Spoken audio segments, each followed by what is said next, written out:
कतई गंभीर नहीं है। केंद्रीय सूचना आयोग हर वर्ष आरटीआई के स्थापना दिवस पर 12 अक्टूबर को एक राष्ट्रीय सम्मेलन दिल्ली में आयोजित करता है, जिसमें सभी केंद्रीय सूचना आयोग के मुख्य आयुक्त और सूचना आयुक्त और राज्यों के सूचना आयुक्त, आयोगों के सचिव वगैरह भाग लेते हैं।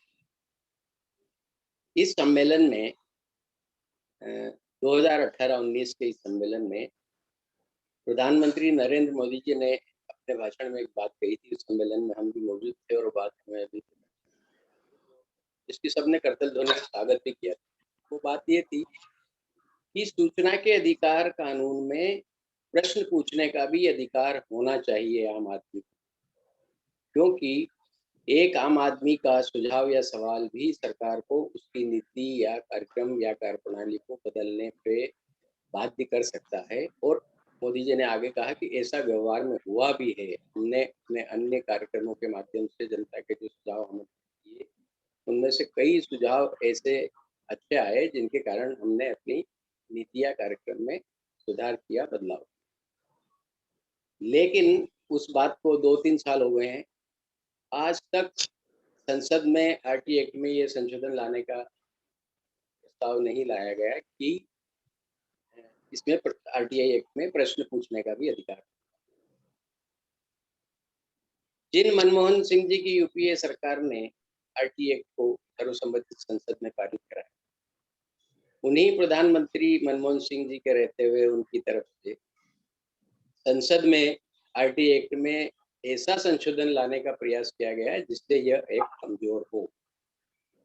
सौभाग्य से देश के सुधी नागरिकों, मीडिया के सुधी लोगों और जन संगठनों के व्यापक विरोध के कारण वो संशोधन नहीं हो।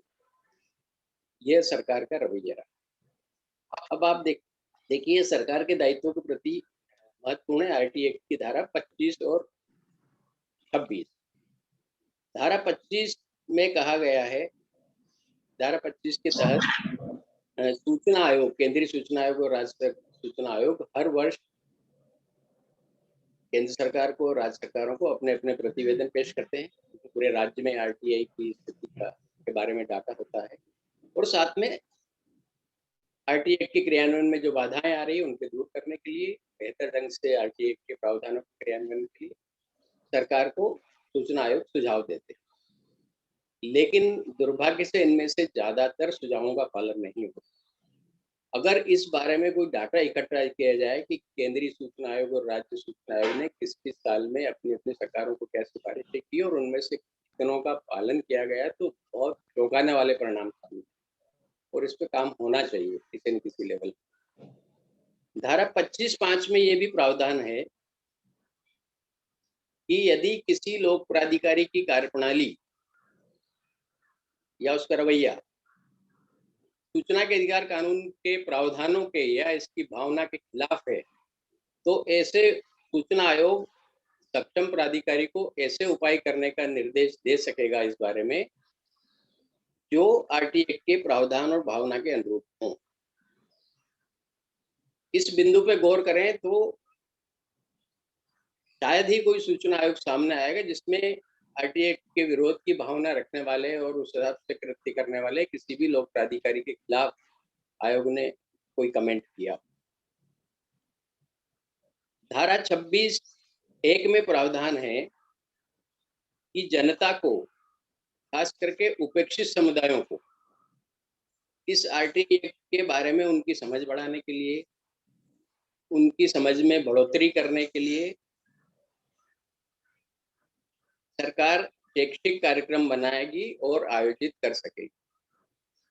हम देखते हैं कि केंद्र और राज्यों की ज्यादातर सरकारें इस बिंदु को पूरी तरह अनदेखा कर रही है, वो कोई ऐसे शैक्षिक कार्यक्रम आयोजित नहीं करती। धारा 25 में एक और प्रावधान है कि सरकार लोक प्राधिकारियों को इस बात का जिम्मा लेने के लिए, ऐसे कार्यक्रम बनाने के लिए और इन कार्यक्रमों में भाग लेने के लिए बढ़ावा देगी लोक प्राधिकारियों को, जो 26(क) में उल्लेखित है, यानी जनता की समझ बढ़ाने के लिए कार्यक्रम। क्या लोक प्राधिकारियों को इस बारे में प्रोत्साहित करते हुए किसी सरकार को हम लोगों ने कहीं देखा? 26 का तीसरा प्रावधान है कि लोक प्राधिकारियों द्वारा उनके क्रियाकलापों के बारे में सही जानकारी का समय से और प्रभावी रूप से प्रसारित किए जाने को बढ़ावा देगी सरकार। इस प्रावधान का भी पालन होते हुए हमें ज्यादातर जगह नहीं दिखता है। धारा 26 घ में एक और प्रावधान है कि लोक प्राधिकरणों के लोक सूचना अधिकारियों को सरकार प्रशिक्षित करेगी और लोक प्राधिकारियों को स्वयं के उपयोग के लिए सुसंगत प्रशिक्षण सामग्री तैयार करेगी। इस बिंदु का भी क्रियान्वयन के स्तर पर स्थिति बहुत कमजोर नजर आती है। 26 का एक और प्रावधान है कि समुचित सरकार यदि जरूरी हो तो इन मार्गदर्शी सिद्धांतों को नियमित अंतरालों पर अद्यतन और प्रकाशित करेगी, जो उपधारा 2 में बताए गए हैं। यानी लेकिन इस प्रावधान की भी हम उपेक्षा होते देखते हैं। सरकार को एक और शक्ति दी गई थी।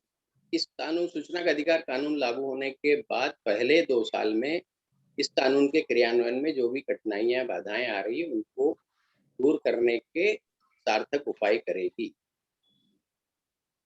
इस प्रावधान का भी पालन होते हमने नहीं देखा है।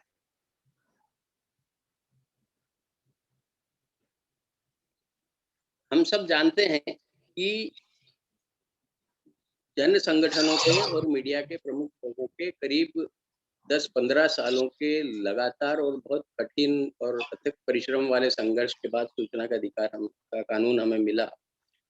इस कानून को लागू कराने में देश के कई पत्रकारों की बहुत महत्वपूर्ण भूमिका रही है। उनके योगदान को भुलाया नहीं जा सकता। ऐसे पत्रकारों में को हमें याद करना चाहिए। स्वर्गीय प्रभात जोशी, निखिल चक्रवर्ती, अजीत भट्टाचार्य जी, कुलदीप नैयर, हरिओम जी, नीलाभ मिश्रा, से और बहुत सारे पत्रकार हैं जिन्होंने, हम राजस्थान में थे उन दिनों जब सूचना के अधिकार को लेकर आंदोलन शुरू हुआ।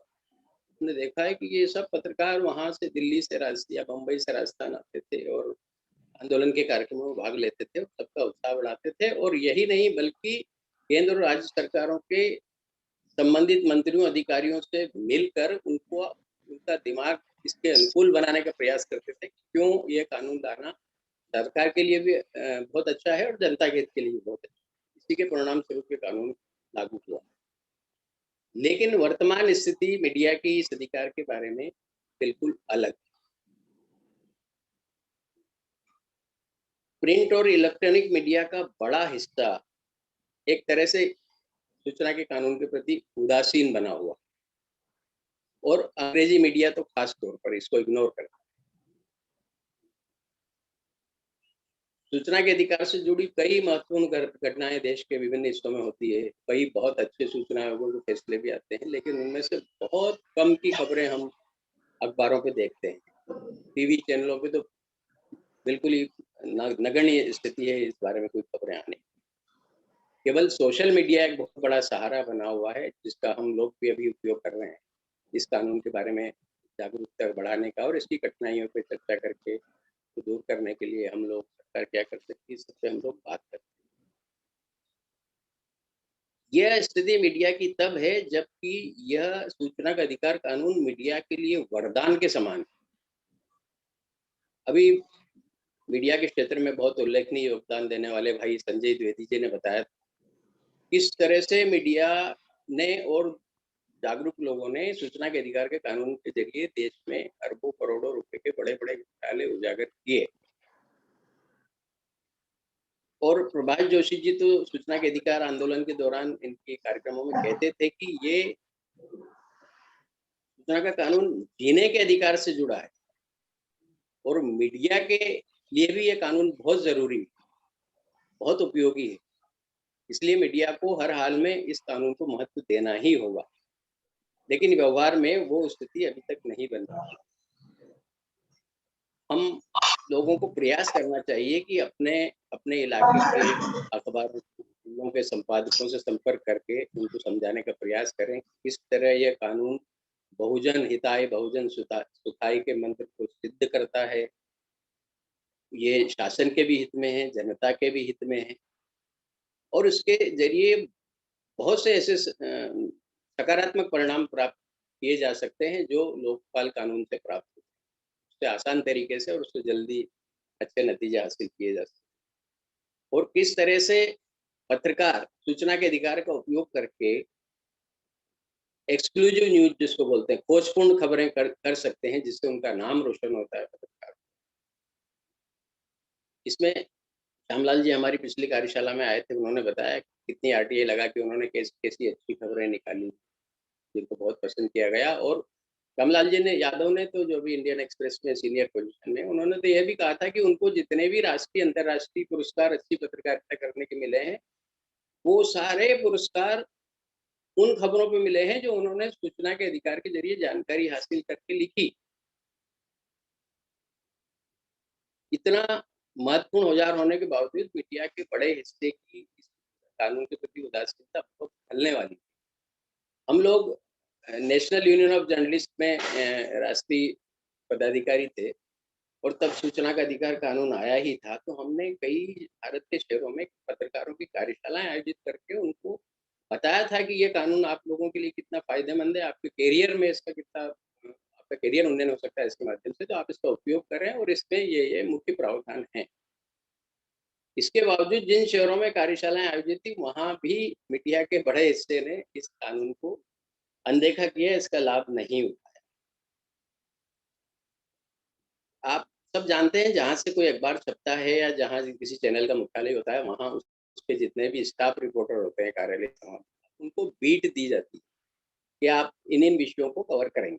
जैसे किसी पत्रकार को जिम्मा दिया जाता है कि वो मंत्रालय की खबरें देखेगा, दूसरा संवाददाता बीजेपी की या कांग्रेस की और पार्टियों की खबरें देखेगा, कोई सांस्कृतिक खेलकूद की या क्राइम की खबर देखेगा। ये सब जिम्मे अलग अलग बांटे जाते हैं। राजधानी भोपाल में हमने देखा कि केवल इक्का दुक्का अखबारों ने संवाददाताओं को जो भी बीट कार्यक्षेत्र अलॉट किया, उसमें सूचना आयोग, मानवाधिकार आयोग, महिला आयोग वगैरह की बीट। और जिन इक्का दुक्का अखबारों ने ये बीट दे रखी थी पत्रकारों को, उनको हम जानते थे, हमारे परिचित पत्रकार, वो भी कभी महीने में एक आध बार वो भी किसी काम से सूचना आयोग के पास से निकल रहे होते तो हमारे पास आते थे कि क्या कोई खबर है क्या, सूचना आयोग में क्या चल रहा है क्या। मतलब इसको रिपोर्टिंग में तवज्जो ही नहीं दी जाती। ये बहुत दुर्भाग्यपूर्ण स्थिति। इस ओर भी हम संपादकों को व्यक्तिगत संपर्क करके या पत्र लिख के उनसे अनुरोध कर सकते हैं। आपने ये भी देखा होगा कि सूचना के अधिकार के बारे में देश के प्रिंट इलेक्ट्रॉनिक मीडिया में बहुत ही अपवाद स्वरूप कोई मौका होगा जब आपने कोई परिचर्चा होते देखी होगी या दूरदर्शन को आप छोड़ती उस पर जरूर होती या कोई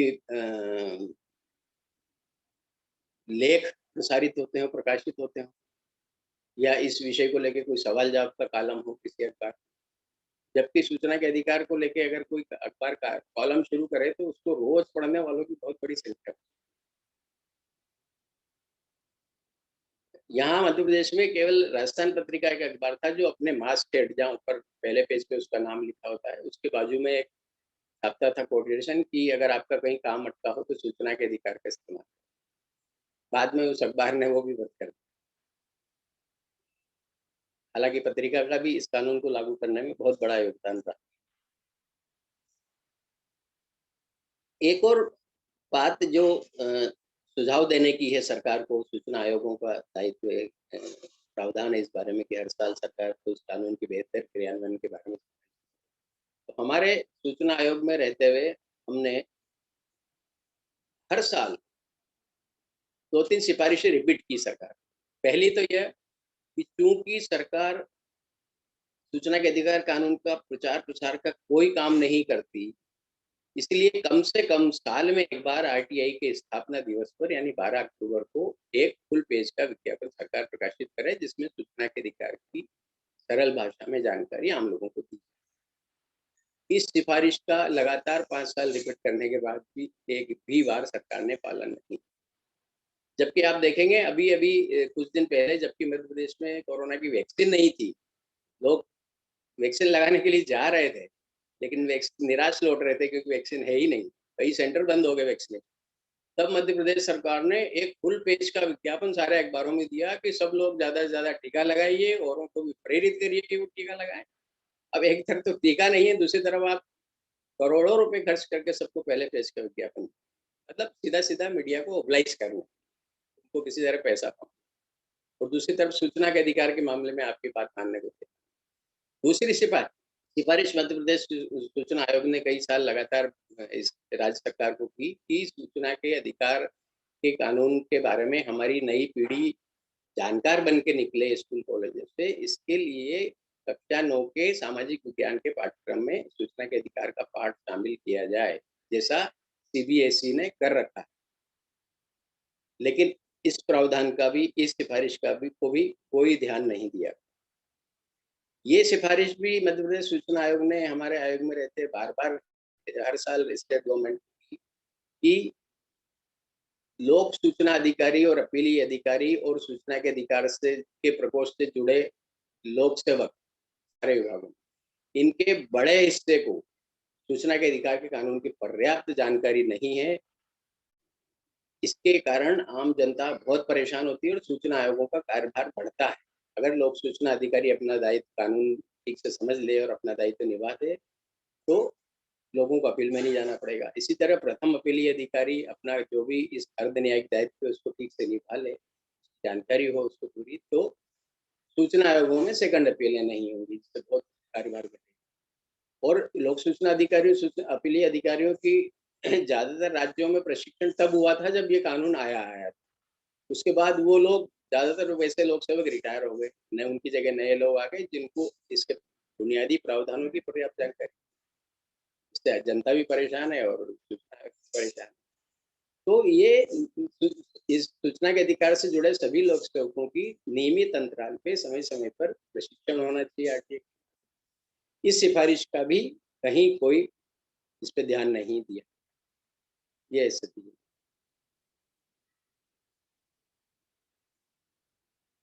आगे बढ़ा जाए। धन्यवाद।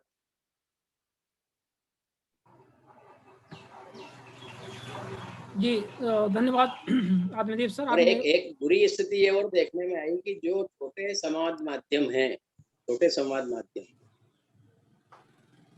उनके ग्रामीण, अर्ध शहरी और शहरों में भी जो संवाददाता काम कर रहे हैं, उनका एक बड़ा हिस्सा आरटीआई एक्ट के प्रतिकूल व्यवहार कर रहा है। निजी स्वार्थ सिद्धि के लिए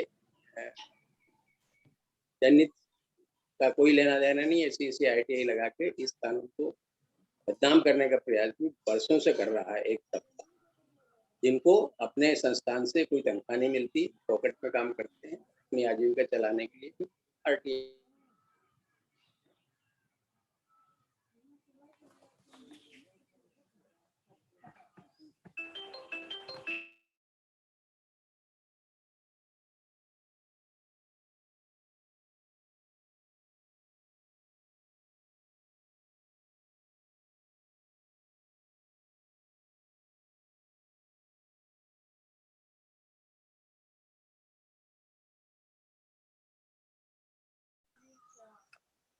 नेटवर्क की थोड़ी सी प्रॉब्लम हो गई थी, इसलिए मैं बाहर हो गया था इससे। धन्यवाद आत्मदीप सर, आपने बहुत ही महत्वपूर्ण बिंदुओं पर प्रकाश डाला है। और शायद मैं बीच में बोलने लगा हूँ क्योंकि मेरा नेटवर्क भी डाउन हो गया था और मैं आया तो मुझे लगा कि मैं ही बोल रहा था, तो क्षमा करिएगा। एक सुझाव और जोड़ना चाहेंगे। जी जी।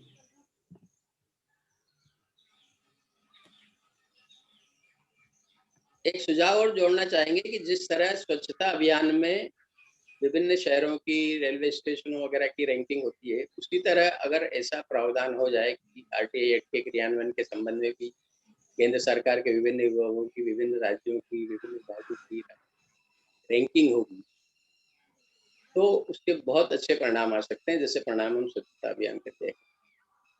धन्यवाद। जी, बहुत ही महत्वपूर्ण बिंदु सर आपने जोड़ा है और इस विषय पर सजेशंस भी दिए जा सकते हैं अध्यक्ष सरकार को, और जितने भी आरटीआई से जुड़े हुए लोग हैं, और इस तरह से हम सबको लिखना चाहिए कि इस तरह से व्यवस्था की जाए जिस तरह से आपने बताया है। अभी कार्यक्रम में मैं थोड़ा-सा गांधी सर को इसमें एक पॉइंट 1 मिनट के लिए पुनः उनसे कुछ पूछना चाहूँगा कि आपने अभी अपन विभिन्न प्रकार की अपीलों की बात कर रहे थे, तो प्रथम अपील पर आपका एक अभी निर्णय आया है, महाराष्ट्र सरकार ने दिया हुआ है, जिस पर आपने पीआईएल लगाया था। तो थोड़ा-सा उसको प्रकाश डालें कि किस तरह से उसको अपन इम्प्लीमेंट करवा सकते हैं सभी स्टेट्स में, और इसके लिए किस प्रकार के आवेदन इनको बनाना चाहिए, मतलब जो आरटीआई से जुड़े हुए लोग हैं, और इसमें सूचना आयुक्तों की कितनी पावर होती है कि वो इसमें कितना कुछ क्या क्या कर सकते हैं उनके पास, मतलब इसमें बदलाव के लिए, क्योंकि एक सिस्टम को बदलने वाली बात होगी। तो जी। मेरे हिसाब से कोशिश ये पहले करनी चाहिए कि चीफ सेक्रेटरी को लिखना चाहिए कि सब फर्स्ट अपील्स एंड सब क्वासी जुडिशियल मैटर्स में हियरिंग वर्चुअली अलाउ की जाए, और ये नेसेसरी होना चाहिए कि चॉइस दी जाए लोगों को। इससे जनता का पैसा बचेगा, सरकारी अफसरों का भी पैसा बचेगा, और सबके लिए ज्यादा कोविड की चिंता कम रहेगी। अगर वो नहीं जवाब देते हैं, जो हमारे महाराष्ट्र में हुआ था, तो आप कोर्ट को अप्रोच कर सकते हैं या चीफ मिनिस्टर को अप्रोच कर सकते हैं। अगर वहां कहीं से कोई आदेश ऐसा निकाले या जीआर निकाले, अभी महाराष्ट्र में ऐसे जीआर निकालने की बात है कि सब अर्ध न्यायिक व्यवस्था जितनी है, न सिर्फ फर्स्ट अपील आरटीआई की, मगर कलेक्टर के पास, दूसरों के पास जो अर्ध न्यायिक हियरिंग्स होती हैं, कोऑपरेटिव सोसाइटी में, चैरिटी कमिश्नर में, हर जगह अर्ध न्यायिक सब व्यवस्था को वर्चुअली होना चाहिए, और वो ऑप्शन देना चाहिए सिटीजन्स को एंड गवर्नमेंट स्टाफ को। अगर ये हो गया, जीआर तो शायद निकल भी जाएगा, उसको अमल करवाना नेक्स्ट चैलेंज रहेगा, मगर अगर एक्टिविस्ट ने उसको अमल करवा लिया तो मेरे हिसाब से बहुत बड़ा फायदा हो सकता है, कोविड के टाइम पे और कोविड जाने के बाद भी फायदा हो सकता है। तो सर और वो आदेश वगैरह मैंने आपको भेजा है, वो आप शेयर कर सकते हैं सबके साथ। जी सर, उसको शेयर किया हुआ है, लेकिन इसमें क्या हम आयोग को लिख सकते हैं क्या? आयोग इसमें सीधे एक्शन ले सकता है कि हमें पहले चीफ सेक्रेटरी को लिखना पड़ेगा और फिर कोर्ट जाना पड़ेगा? क्योंकि आदेश तो आपका ही है, वो तो सभी फर्स्ट अपील अथॉरिटीज के लिए तो डेफिनेटली मेरे हिसाब से फर्स्ट अपील के हियरिंग के लिए आयोग डेफिनेटली ऑर्डर दे सकते हैं, उनके ये जुरिस्डिक्शन में है, और कोविड के टाइम पे तो डेफिनेटली वो इंसिस्ट कर सकते हैं कि वर्चुअली होना चाहिए। तो सर इसमें चीफ, और राहुल जी तो कर भी रहे हैं मेरे ख्याल से। नहीं, वो तो इंडिविजुअल तौर पे हमारे यहाँ पे हो रहा है, माननीय राहुल सर फेसबुक लाइव के माध्यम से कर रहे हैं, लेकिन प्रथम अपीली अधिकारियों को क्या कोई भी सूचना आयुक्त ऑर्डर दे सकते हैं, अथवा इसके लिए सिर्फ सीआईसी ही स्टेट के एफिलिएटेड है, कि मतलब वही उन्हीं के पास पावर है कि वो ऐसा ऑर्डर दें जो पूरे मध्य प्रदेश में लागू हो, या किसी भी पूरे स्टेट में लागू हो? जो भी कमिश्नर के पास ऐसी कंप्लेंट आती है, मेरे हिसाब से ये कंप्लेंट के तौर पे होना चाहिए 18(1)(f) के तहत, और जो भी कमिश्नर के पास ये कंप्लेंट आती है वो इसको डील कर सकते हैं, और वो आदेश सबको लागू होगा मेरे हिसाब से। देखिए, ये इसमें यहाँ पे माननीय आत्मदीप जी भी हैं। इसमें क्या होता है, जो जुडिक्शन होता है सूचना आयुक्तों का, तो बेसिकली अगर आपको it would lead to confusion अगर मैं पूरे मध्य प्रदेश के आदेश अगर एक तरफा अगर वो निकालने लगूं, क्योंकि एक पर्टिकुलर जुडिक्शन होता है जिससे मुझे रीवा संभाग मिला हुआ है, और जैसे कई बार क्या होता है कि उनके पास रीवा से रिलेटेड कंप्लेंट चली जाती, तो वो अभी प्रोसेस ये है कि वो मेरे यहाँ अंतरित कर देते हैं, ट्रांसफर कर देते हैं, और मेरे पास अगर भोपाल रिलेटेड अगर कोई कंप्लेंट आ जाती है, या फिर मेरे पास भोपाल रिलेटेड कुछ भी आ गया, अपील आ गई, तो मैं वहाँ अंतरित कर देता हूँ, या किसी और संभाग की आ गई तो वहाँ अंतरित कर देते हैं। मंत्रालय जहाँ से आदेश जारी होते हैं पूरे स्टेट लेवल के, वो भोपाल के जुडिक्शन में आता है, तो इसको भी हमें ध्यान में रखना होगा। एक सुझाव है राहुल जी, अगर आपको लगे तो, कि आप सिर्फ रेवा के आपके जो जुरिस्डिक्शन में है उसके लिए ऑर्डर निकालें, वो और दूसरी कंप्लेंट चीफ कमिश्नर को, और उसके बाद चीफ कमिश्नर को भी कंप्लेंट की जाए, तो वो, और फिर देखते हैं चीफ कमिश्नर निकालते हैं या नहीं ऐसा ऑर्डर। तो एक तो जुडिक्शन का एक मसला होता है, दूसरा इसमें जो रूल्स होते हैं जो जीएडी डिपार्टमेंट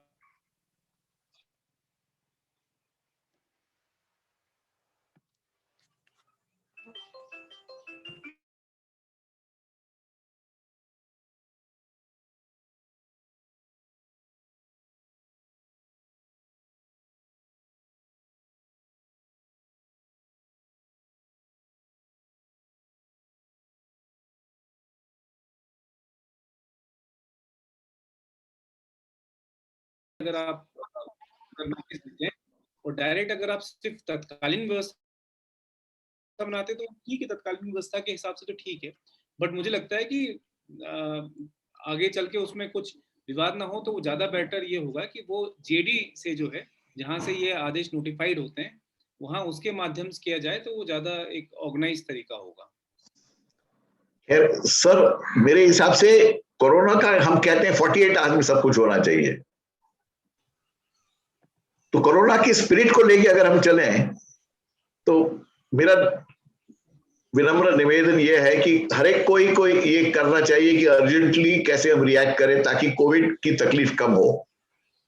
अगर 10 दिन बाद 50 लोगों को कोविड लग गया फर्स्ट अपेरेंट हियरिंग्स की वजह से, तो हम सबको बहुत बुरा लगेगा, और वो संभावना है। सही। आज सुप्रीम कोर्ट भी इमीडिएटली रिएक्ट कर रहा है, तो मेरे हिसाब से कमिश्नर्स अगर रिएक्ट करें तो बहुत ही फायदा होगा। एंड जहां तक मैं जब बताऊं, पॉलिटिकली कोविड व्यवस्था में कोई ज्यादा इसको चैलेंज नहीं करेगा। सर इसमें सबसे बड़ा हमें जो फायदा होगा एज ए कॉमन सिटीजन जो आरटीआई लगाते हैं, उनको ये फायदा होगा कि यदि हम जीएडी या सीएस को करते हैं तो वो तो सरकार के आदमी बैठे हुए हैं, वो तो ये व्यवस्थाएं या हमारे आवेदन को सामान्य तौर पर इंटरटेन भी नहीं करेंगे, हमें पता है अच्छी तरह से। तो फिर हमें क्या करना पड़ेगा कि हमें हाई कोर्ट की शरण लेनी पड़ेगी, हमें हाई कोर्ट जाना पड़ेगा स्वाभाविक तौर पर, ये सब आदेशों का हवाला देते हुए महाराष्ट्र का आपकी पीआईएल का और सारी चीज़ों को बना करके हमें हाई कोर्ट में जाना पड़ेगा। लेकिन आयोग से, चाहे कोई भी आयोग हो, चाहे हमारे मध्य प्रदेश का आयोग हो या किसी भी स्टेट का आयोग हो, वहाँ पे हमें फायदा ये होगा कि यदि आयुक्त हमारे एक तरह से जनता की समस्याओं के प्रति इंक्लाइंड है, और जिस तरह से हम देख रहे हैं कि हमारे आयुक्त महोदय हैं, तो इससे हमें यह फायदा होगा कि यदि आप एक ऑर्डर ऐसे दे देंगे, यदि आपका हाथ है या इस तरह से कहीं कलम ना फंसे, तो हमें लाभ होगा। और उसके विरुद्ध यदि सरकार जाती है, यदि सीएस चीफ सेक्रेटरी जाता है या जीएडी जाती है कोर्ट में, तो वहाँ पे हम उनको डिफेंड कर लेंगे, वहाँ पे हम खड़े हो जाएंगे कि हाँ बताइए आप भाई, ये कोरोना के टाइम पे आप क्या चाहते हो कि क्या प्रथम अपील की हियरिंग ऐसे ना हो, आप मतलब हम जाके वहाँ पे खड़े हो जाएं, तो हमारे लिए नहीं, मेरे हिसाब से शिवानंद जी, जो माहौल है उसमें कोई भी सरकार पॉलिटिकली उसकी ताकत नहीं है कि ऐसे ऑर्डर्स को अपोज करे, ऐसा मैं मानता हूं, फिर पता नहीं। शिवानंद जी, मैं कुछ बोलना चाहूंगा, आपकी अगर इजाजत हो तो। जी जी वेंकटेश जी। जी, अभी आदरणीय सूचना आयुक्त श्री राहुल सिंह जी ने कुछ नियमों का जिक्र किया, तो ये मेरा कोई ये नहीं है, मैं कोई कंटेस्ट नहीं कर रहा हूँ, मैं बस आदरणीय सूचना आयुक्त महोदय से एक विनम्र निवेदन कर रहा हूँ कि सर जो आपने बताए हैं कि प्रथम अपील अधिकारी के लिए नियम बने हैं और लोक शिकायत अधिकारी के लिए नियम बने हैं, मैं अभी थोड़ा ढूंढ रहा था उसको, ना तो लॉ डिपार्टमेंट के वेबसाइट पे ये नियम अपलोड किए गए हैं, ना जीएडी के वेबसाइट पे किए गए हैं, ये केवल वही नियम है जो 2005-2006 के हैं जो चले आ रहे हैं, जिसमें क्योंकि उसके बनने के पीछे हम लोग भी लगे हुए थे, काफी सारे सुझाव हमने मध्य प्रदेश सरकार को उस जमाने में दिया हुआ था, लेकिन उनको उन्होंने नामंजूर किया, और डीओपीटी ने जो बहुत ही संक्षिप्त रूप के जो नियम बनाए थे उसी के हिसाब से उन्होंने अपने नियम भी बना दिए। तो यदि पीआईओ और अपीलेट अथॉरिटी के लिए अलग से नियम बनाए हैं कि प्रक्रियाओं कैसे चलाना है, मामलों की सुनवाई कैसे करनी है, तो कृपया आप अगर जीएडी को बोलेंगे और लॉ डिपार्टमेंट को बोलेंगे कि इन नियमों को पब्लिक करें तो सारे लोगों को सुविधा होगी ये जानने के लिए कि इन हियरिंग्स, इन सुनवाइयों के दौरान क्या क्या कदम उठाने पड़ेंगे लोक सूचना अधिकारी को और प्रथम अपीली अधिकारी को, क्योंकि किसी भी सभ्य लोकतंत्र में ना तो कानून ना नियमों को रखा जा सकता है, उनको सार्वजनिक करना बहुत जरूरी है, नहीं तो उन नियमों को नामंजूर किया जा सकता है, उनको रद्द किया जा सकता है सुप्रीम कोर्ट के द्वारा। ये आप भी अच्छी तरह से जानते हैं और बाकी लोग भी अच्छी तरह से जानते हैं, कोई भी नियम, कोई भी कानून गोपनीय नहीं रखा जा सकता। बस इतना कहना था मुझे। जी धन्यवाद नायक जी। और कार्यक्रम में अपन आगे बढ़ते हैं और वीरेश बेल्लूर सर को मैं इनवाइट करूंगा। He is trustee of RTI study centre Karnataka and he has been giving his valuable insights in many programs previously, and you are most welcome sir. Please give your thoughts on this topic. हाँ, आपको unmute करना पड़ेगा।